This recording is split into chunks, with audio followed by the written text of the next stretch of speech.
The Eternal Spring of Mr. Ito, Chapter 12, Part 2. Come on, Mag, let's do some more of your map. They pored over the atlas, and Maggie filled in the rivers, the Fraser, and the Thompson, and the Columbia, and the mountain ranges, the coastal, the Caribou, the Monashee, the Rockies. They traced the CPR, the railroad line that they'd ridden west on their way to Vancouver from England, and the CNR, which ran a bit further north. They rode in Harrison Lake and Okanagan Lake, the Arrow Lakes, both upper and lower. They laughed over some of the place names. "My favorite is Spuzzum," said Maggie. It was good to see her smile. "How would you like to live in Takakau Falls?" Sara pointed. "No one would ever spell that right." "Oh, here's where I'd like to live. Stag Leap. Isn't that a beautiful name?" She bent closer to the atlas. "Look, here are Greenwood and Slocan City, and here's New Denver." "Have a heart, Sara. I can't put in every single tiny town." "Oh, I didn't mean for you to put them in. I heard their names a few weeks ago, but I never knew exactly where they were." Maggie looked at her curiously. "Is that where the Itos have gone?" "They're probably in one of those towns. I think Mrs. Ito might write to me, and then I'll know where they are." "Your uncle might not like that," Maggie said. "He might not want a Jap writing to you." "I know, but the Itos are different. They're good people, almost like friends, Mag. I can't stop liking them all of a sudden because they happen to be born in Japan. If Mrs. Ito writes to me, I'm going to write back. I don't care.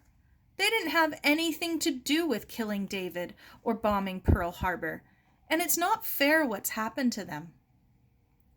Maggie put her hand on Sara's arm. "Steady on, Sara. I know how you feel." She gave Sara a little squeeze. "You're a good chum, Sara. You stick with your mates." "You and I will always be mates, Maggie. And when the war's over and we all go home, you and Ernie and your dad will come and live near us in Peterstone, and we'll be friends forever." "Let's hope so," Maggie whispered. "I don't know what it's going to be like after the war, without our mom." The tears, always just beneath the surface, began filling her eyes again. "Maggie, how'd you like to know a secret?" "What?" Maggie wiped her eyes. "Down here." Sara got up and slithered down the limey path. Maggie scrambled after her. "Look!" Sara pulled the quince forward. It stood graceful as ever, the seaweed breeze shaking its branches gently. She pulled the bottle from her pocket and tipped the water out onto the soil in the little pot. "Why have you got a plant hidden all the way down there?" Sara told her what had happened to the bonsai quince. It was a relief to share the secret at last. And Maggie would never tell. "I'm sure it's alive, Maggie. Even though it doesn't have leaves yet, you can tell it's alive. It has a green look to it, don't you think? It isn't brown the way it would be if it was dead." "It's alive all right," Maggie said. "It's a slow bloomer, that's all. Not surprising with all that's happened to it." Sara hugged Maggie. "I was afraid I was doing something wrong." She stood up. "Where's Fearless?" The dog was nowhere to be seen.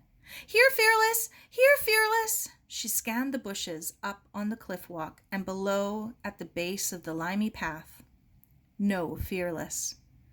"I should have kept my eye on him. He probably got bored and wandered off."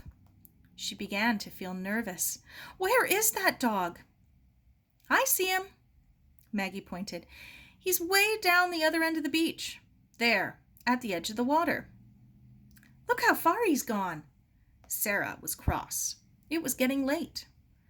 "I'll have to go and get him. Do you want to come?" I can't. I'm baking gingerbread for dessert tonight. It's Ernie's favorite. Our mom used to bake gingerbread every Saturday night. I thought it might cheer him up a bit. Well, save a piece for me, Sara said, beginning her scramble down the cliff.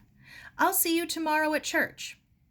She crossed Marine Drive and ran along the beach.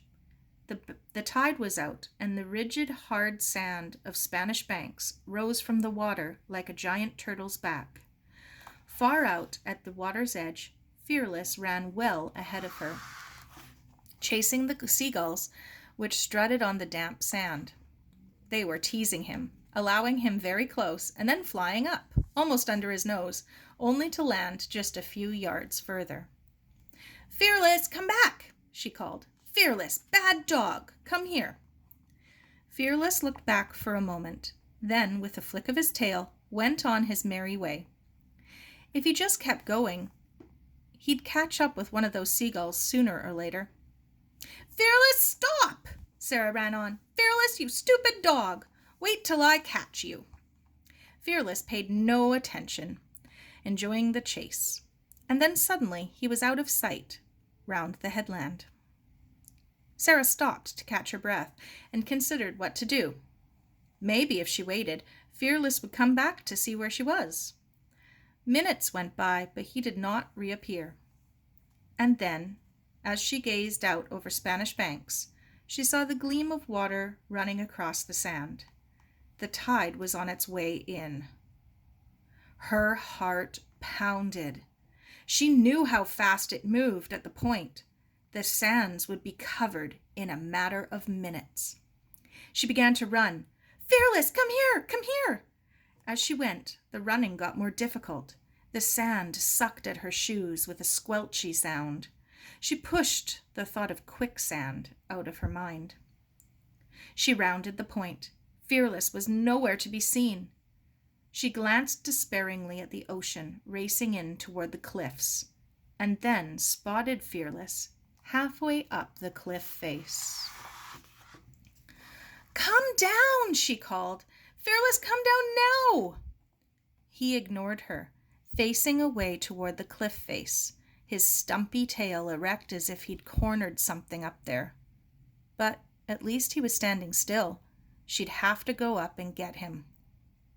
Slinging his leash around her neck, she began the climb. The cliffs were much steeper on this side of the point, and there was no limey path to make the climb easier. She clung to the clumps of tough grass and hauled herself upward, kicking toeholds, her feet slipping and slithering as the sand slid away under her shoes. Below Spanish Banks Beach was vanishing beneath the incoming tide. Either she'd have to stay on the cliff until the tide went back out, or she'd have to continue climbing and hope to find some extension of the cliff walk up at the top on which she could find her way home. Either way, she'd be late for supper, and there would be trouble. Above her, Fearless was standing, motionless, on a narrow ledge. She edged closer, her legs aching, her hands cut from the sharp-edged grass. Finally, she reached the ledge and pulled herself onto it. Fearless, you wait till I get you home, she gasped. I'm never going to take you for a walk again. Her eyes widened. Fearless was standing in the mouth of a cave, staring bright-eyed into the darkness beyond.